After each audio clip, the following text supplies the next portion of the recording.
I want to start with,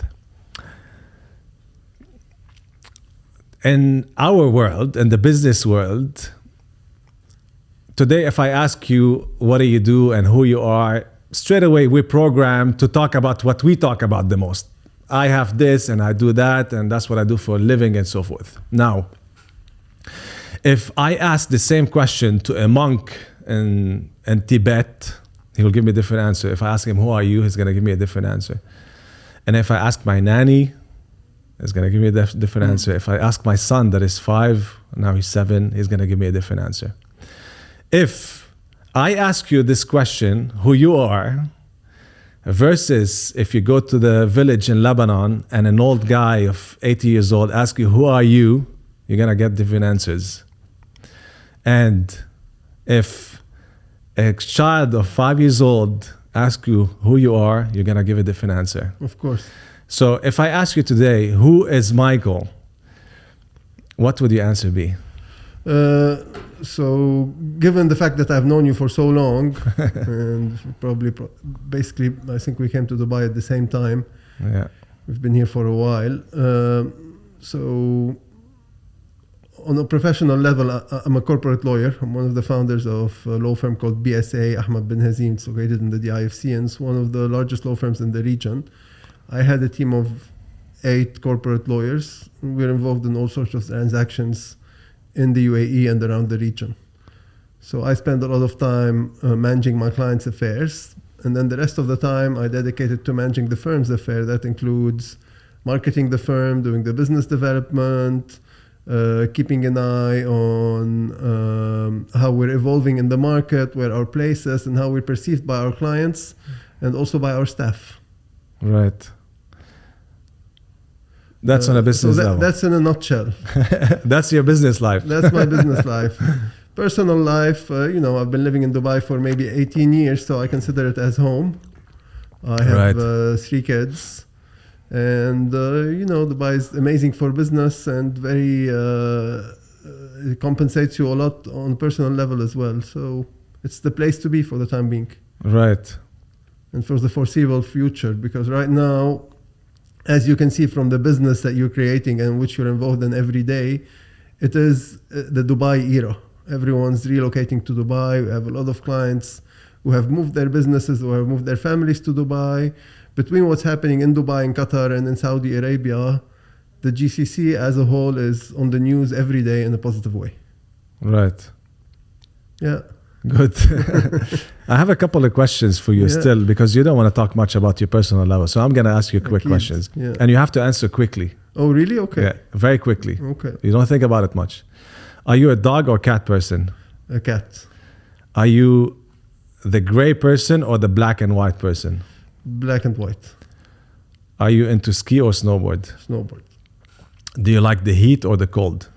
Cold. Great.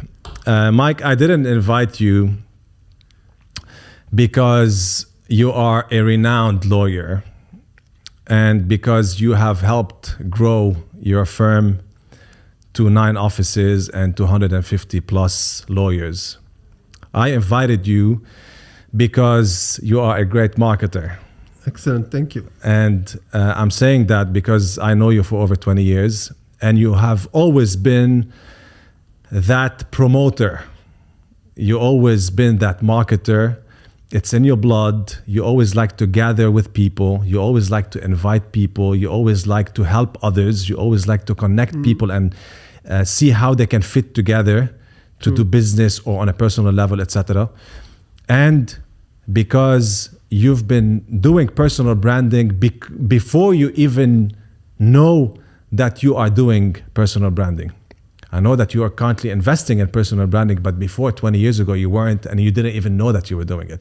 So you're, I would say, I don't want to say born marketer, but you have it within you since a very, very long time. And today you overlook the marketing division or the marketing as a whole for your firm. So my first question would be to you, how did you start marketing your business?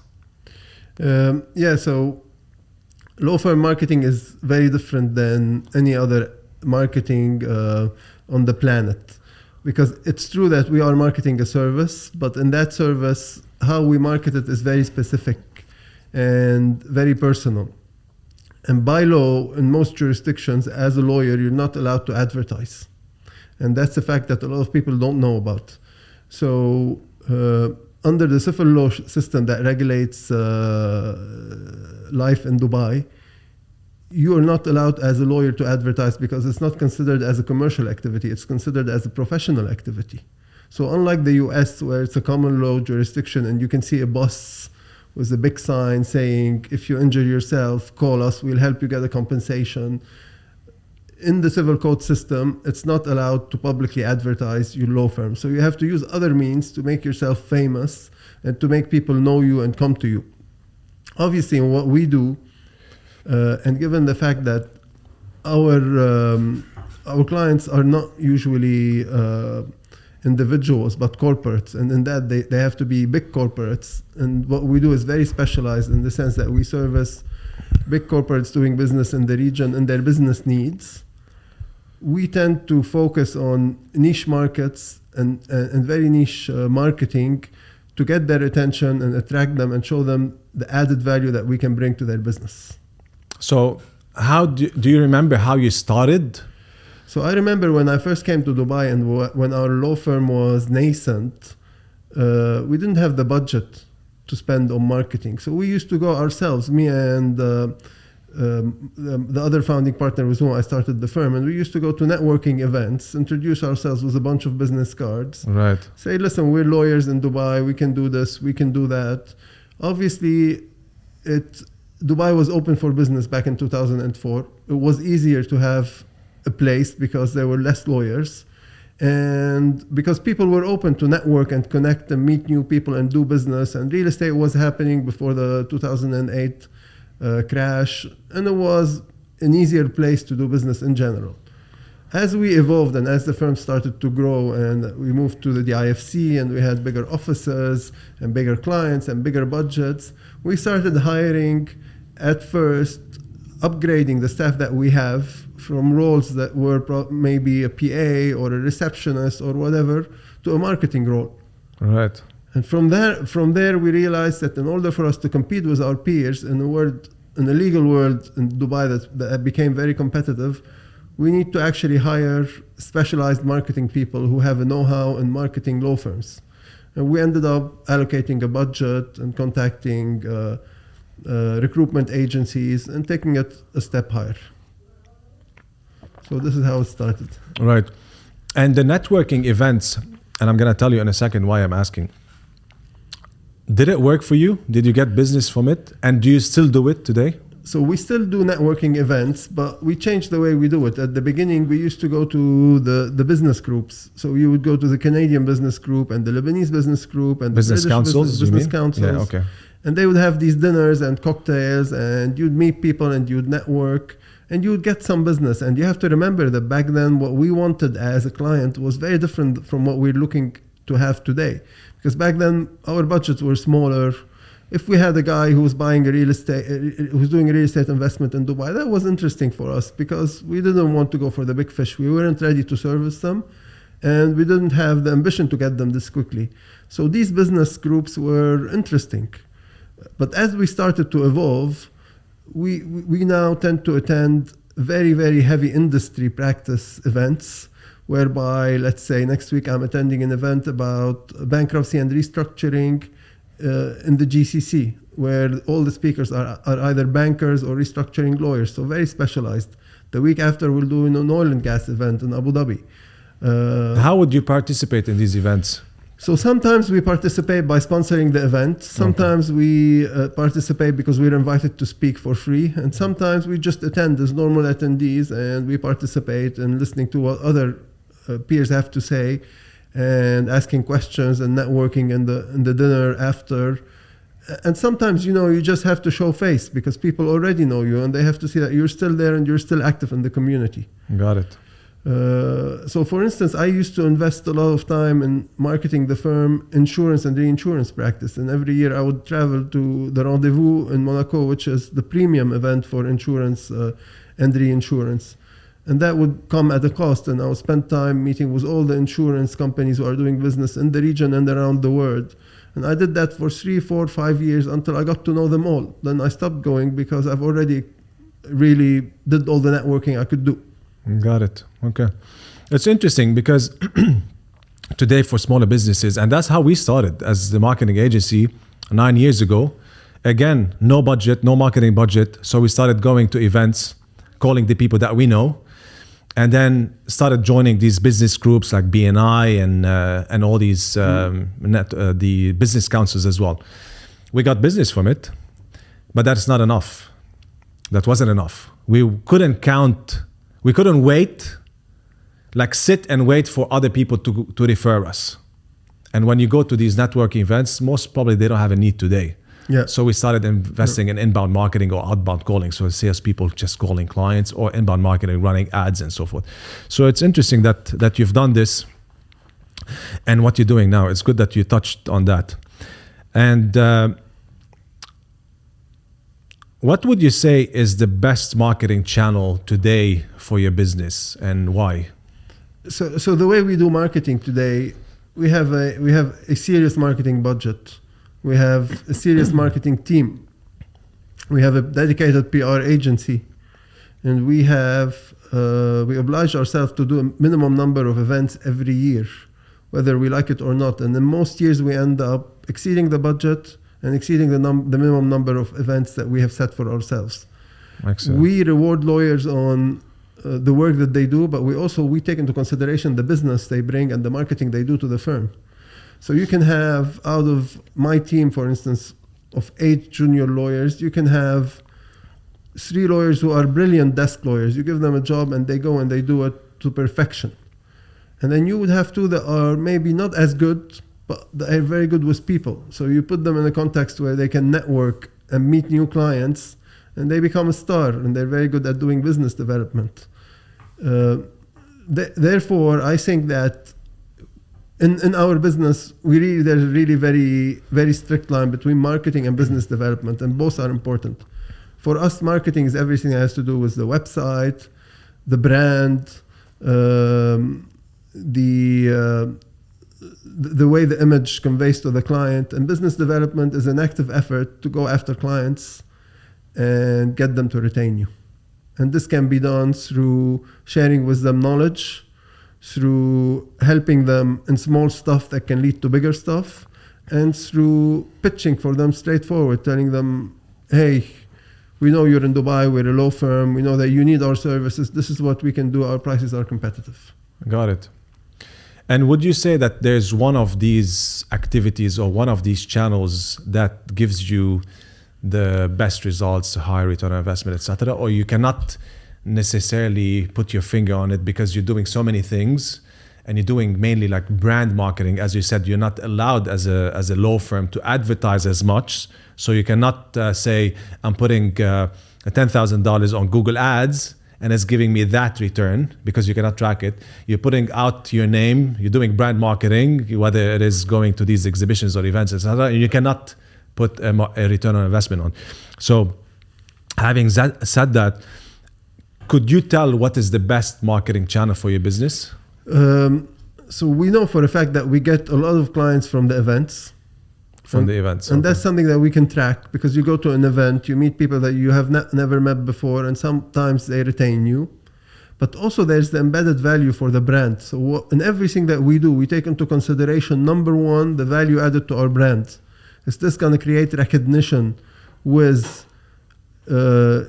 potential clients about our brand and who we are? If yes, we do it, regardless of whether or not we're going to receive business directly. Because the way we do it, a law firm is built, it takes time to be built, and for the credibility to be built, and for the name to be known, and for people to trust it. So anything that we do, we add to that, to the balance of brand recognition that we have, and it grows with time. But in reality, if you want to know how it really happens, we have in the firm rainmakers, and these rainmakers are responsible, and you'd be surprised, for generating 60% of the firm's business directly through their network, through the people that they know. And these people, they are very good at socializing, at inviting people to dinner, at providing services, and they're pillars of their community. So people come to them when they need help. And these are the lawyers. And these are lawyers, because we have a say in the law field that the best person to market the law firm is a lawyer. Right. Because it's a complicated service. I'm not selling you a car, tell you, listen, this car has the best tires and it has this and that. I'm telling you myself. I'm going to tell you I can help you. I can solve your problem. I can add value to what you're doing. You have to trust me. And I'm going to provide the service. There is no product. I am the product. Makes sense. That makes it different. So based on what you said, the people, the lawyers, are the most important marketers for your business. Yes. And you also said that the events, they bring you quite some new clients. And what type of events are those? So we organize our own events. So yesterday, for instance, we had a fund event in our law firm whereby we've invited another law firm along with our staff to talk about fund creation and how we can do multi-jurisdictional funds. We do also events around insurance and reinsurance, about bankruptcy. So for instance, say there's a new law that just come out in relation to real estate funds. We organize an event. We invite all our clients that are interested in that topic, and then we do a knowledge session whereby we explain to them how the new law works and what they can do to benefit from it. I love it. So these are your current clients, or you invite prospects? So new. We invite prospects as well. Like we have networks that allow us to tap into new clients. We invite our existing clients. We invite as many people as we can fill, and we have big offices. That's interesting, because this piece of information applies, of course, to many other service industries, service businesses like us. So now you say organize an event. That's an idea for me. How do I, as a marketing agency today, organize event? And I think the challenge is, how do you invite these potential customers? Because the customers that you have is easy, right? And you said you have certain networks, or we have certain networks that consist of lawyers, like lawyers associations or general counsels association. And you have to understand, Bassem, at the end of the day, what we sell is our knowledge. Right. And we charge a lot to sell our knowledge. So if we are giving it for free, people will come. And people will also come because they know that we are a big DIFC firm. Our network is good. They're likely to meet interesting people if they come. And also our coffee is very good. We have very good caterers, so they come for the food. I've been to your office. Yeah. You have one of the nicest. You actually won an award for your office as well. 4 awards. 4 awards. 4 awards. So we designed the office. When I designed it was the architect, Fadi. We had a mind to create a networking space where people can come and network. Not just a law firm with like dark walls and closed rooms and closed doors, an open place where people can see each other. Right. They can network, because today you're coming to my office because you have a rent dispute or you have an investment for your new startup in the medical field. And while you're there, we're talking about how we're going to set it up and how we're going to make it happen. You might run into the owner of a hospital. He's there for another matter, and you guys might do business. And this is the idea. We're business enablers. We're not just here to solve your problem. We're here to make your business happen. Love it, man. Business enablers. Absolutely. And I love your office. When I went there, we work with, as you know, we work with law firms as well. And I've never been to an office like that. It feels like somehow like an art gallery at the same time, right? Like you go in and everything's so stylish, and I love it that everything is open, right? And everything, like all the meeting rooms are like big glass doors. Everything is transparent. I love that feeling. You go in and wherever you sit, you feel like it's nice and open. So another question, so I think that's like related to the same question. So how do you measure your market and return on investment? And it's interesting because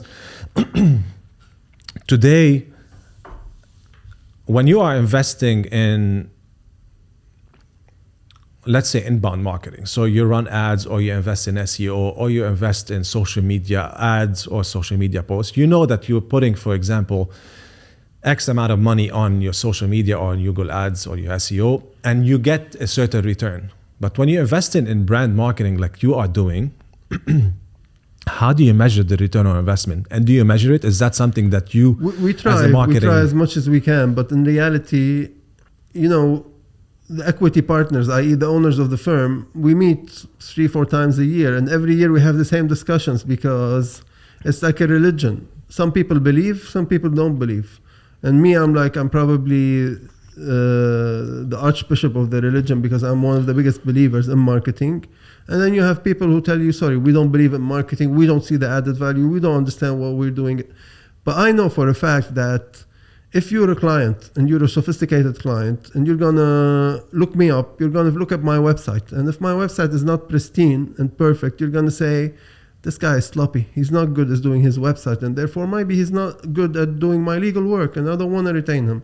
And if my brochure is not the same, the nice paper quality, well printed, well presented, and if the pictures of the lawyers are not done professionally, you have one guy wearing a suit, the other guy wearing black and white, and the one in colors, and the whole thing is all over the place, you'll say these guys are not organized. They don't have the back office needed to deliver the service that I aspire for on par with their competitors, and therefore you won't retain me. Right. So everything has to be in place, and the image is very, very important.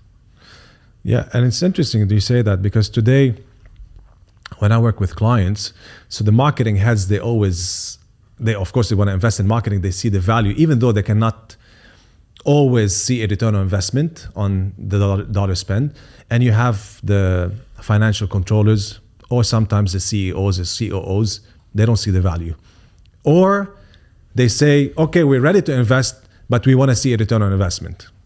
So how do you go about this with your other partners that are not interested as much, or they're not willing to invest as much because they don't see a return? The only tools I use to convince them is the fact that when they're out at a dinner and someone asks them who they work for and what is the name of their law firm, when they get recognized, when they say the name, they're happy. When people walk into the office and they say, wow, the office is so nice. When people say, wow, the website is so nice, we know about you, then they can feel that they have a return on investment.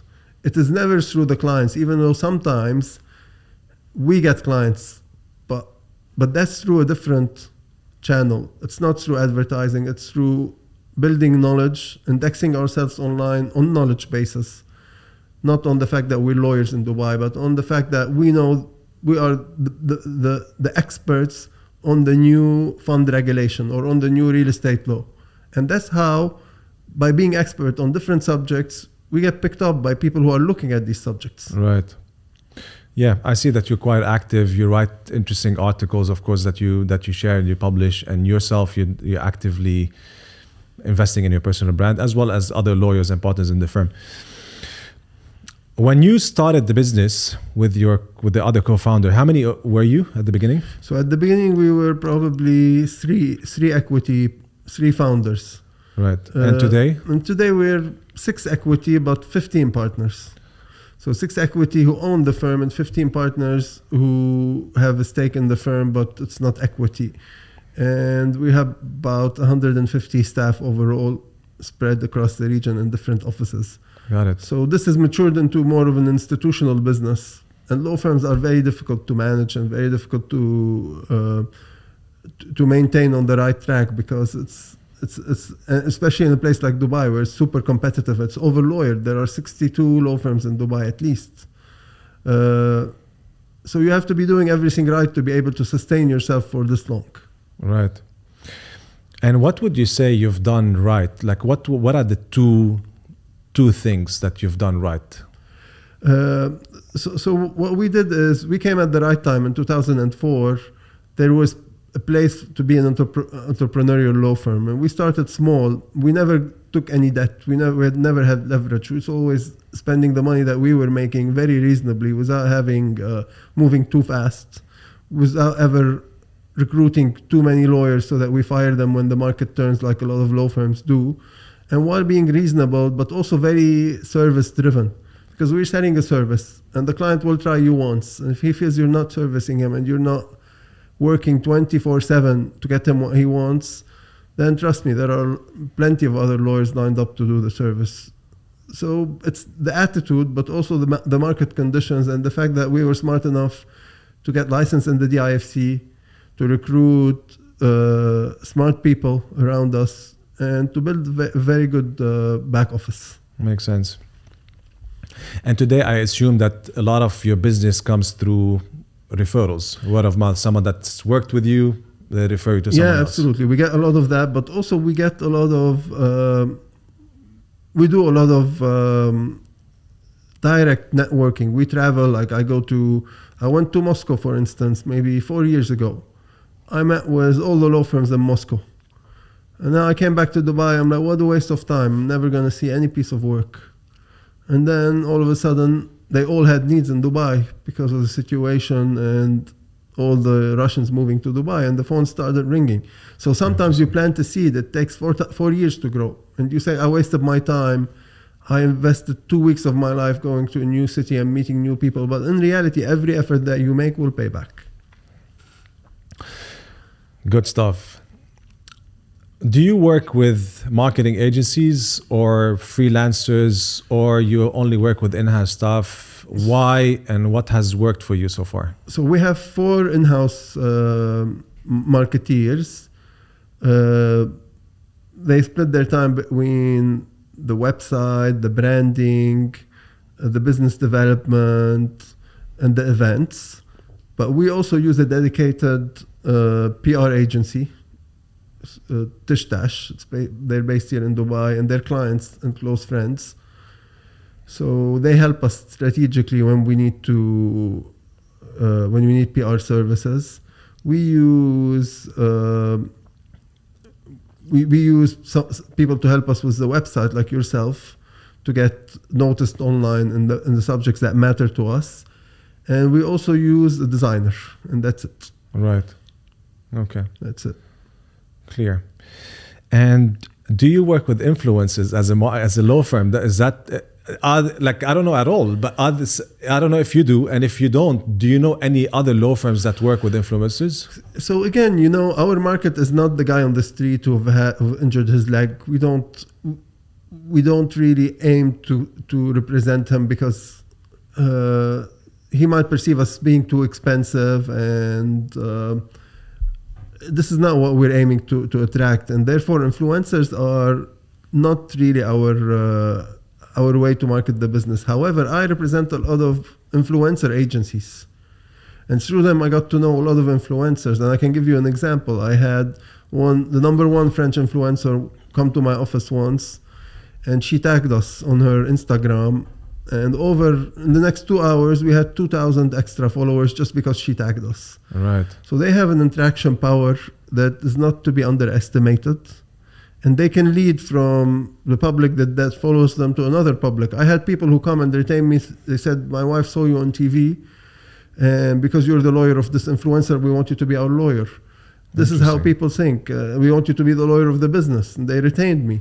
So this can lead to that. And we do once a year an influencer event, which we're doing now in February. Please, I would like you to attend as well, where it's all the influencers in Dubai. We gather them in one room and we give them 2 hours of pro bono and teach them about the new regulations and what they should watch out for in terms of do's and don'ts and the regulations and what content they cannot publish and so on. And they have a lot of questions. Yeah. All the time. It's always interesting. Usually it's 90% female crowd. Right. And they have IP issues, they have content issues, they have personal issues. What do I do with this? How do I get a business license? How do I renew my influencer license, and so on? What do I do with the tax? Right. So based on what I understood, that working with influencers, even for a law firm, has its benefits. And the second part that you said is that you organize these events as well for you to potentially win some new clients. Like you said before, you invest in events to acquire new customers. That's another business development strategy for you. Good one. I know that you invest in a personal branding, but maybe you can tell us a little bit more how you do it, why you do it, and what are the benefits you're getting from it so far? So again, as one of the rainmakers in the firm, the success of the business model depends on the network that I have. And Dubai is a place for business. Like, you know it very well. All your friends, most of your friends are people you work with, not in the same place, but most of your friends are your clients, and most of your clients are your friends. This is the nature of Dubai. It's one big office, and everyone networks with everyone. So it's very important to keep that personal brand alive and to be perceived as a good service provider, so that the community knows about you and you can address their needs as and when they arise. And trust me, I spend at least 30% of my time doing personal favors for people in the community, not pro bono. That's another aspect, and we do a lot of that as well. Right. But personal issues that need sorting out. I know, I'm one of them. Yeah. How do you come up with your marketing budget for the year? So the marketing department does it, and it includes usually their salaries and the cost of maintaining the service providers that they use, participating to the events, and other items that vary from one year to the other. But usually the budget is the same. We add bits and pieces depending on our plan for the next year, and we do a very thorough plan. Like, there are events that we cannot miss, there are things that we have to spend for, etc. Clear. And do you take a percentage of your projected revenues or your previous year revenue into consideration when you're coming up with your marketing budget? No, we don't use that methodology. I know a lot of people do. They say 5% goes to marketing, or 10, or I don't know what the percentage is. We tend to use the previous year spent as a model for the next year. And unless we feel that there's a huge recession and that we really need to pull the brakes, like we did when COVID happens, then we continue using that model.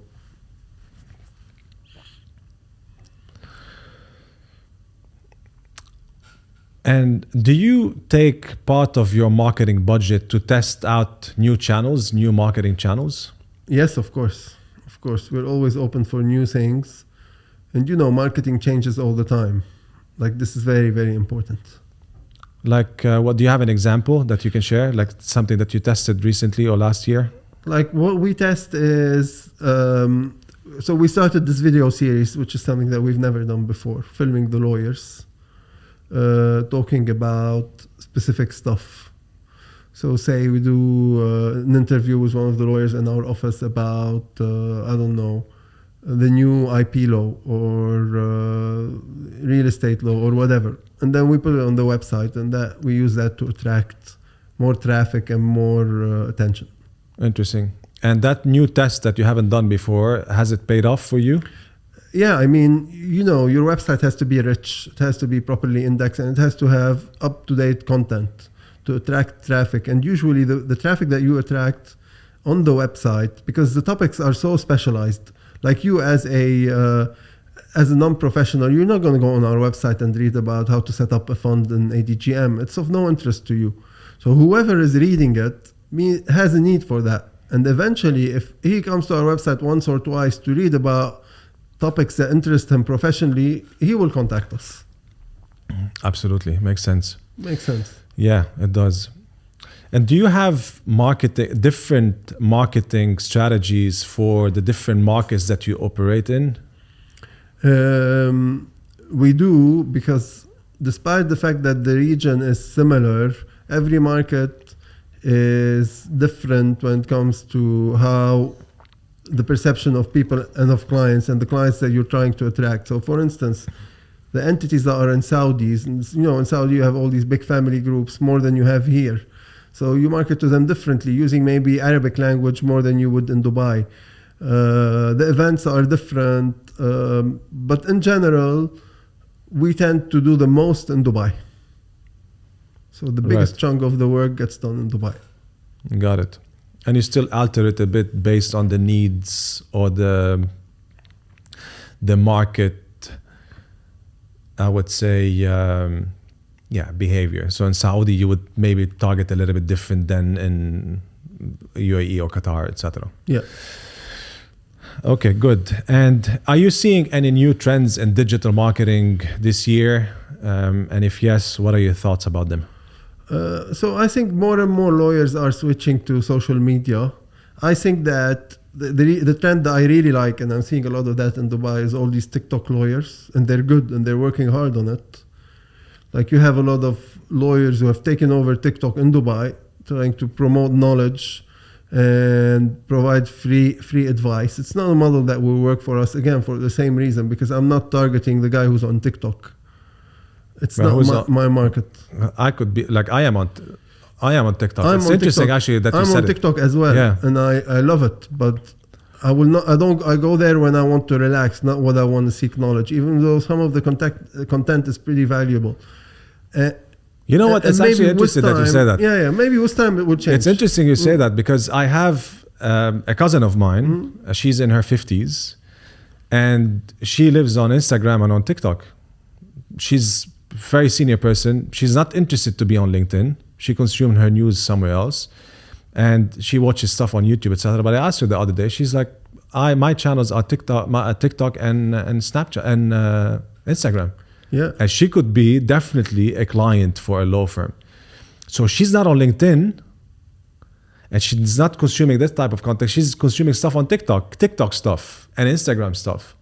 So it's interesting that you say... Yeah, absolutely. I mean, the lawyers who are doing it are doing a very good job because they're camera friendly, they rehearse their script well, they do a good job. Now, you have to really assess the reward that they're getting out of the time they're investing in getting these videos done.